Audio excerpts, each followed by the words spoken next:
Vishnu sir ಅವರು ಹೊಡೆದಾಕಿರೋದು ಈಗ ಗಮನಕ್ಕೆ ಬಂತು, ನನಗೆ ಗೊತ್ತಿರಲ್ಲ ಆಕ್ಚುಲಿ. ಇದ್ರ ಬಗ್ಗೆ ಜಾಸ್ತಿ ಹೇಳಕ್ ಹೋಗಲ್ಲ.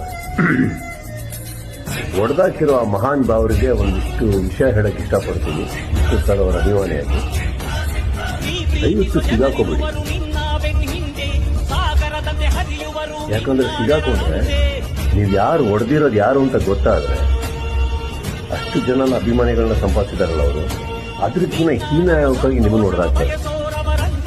ನಿಮ್ಮ ಉದ್ದೇಶ, ಹೊಡೆದಾಕಿರೋ ಉದ್ದೇಶ ಅರ್ಥ ಆಗಕ್ಕೂ ಸಾಧ್ಯ ಅಲ್ಲ. ಮನುಷ್ಯರಾದವರಿಗೆ ಅರ್ಥ ಆಗಲ್ಲ. ಸೊ ಎಲ್ಲೇ ಕೂತಿದ್ರು ದಯವಿಟ್ಟು ಸಿಗಾಕೋದಿರೋ ಹಾಗೆ ನೋಡಿ.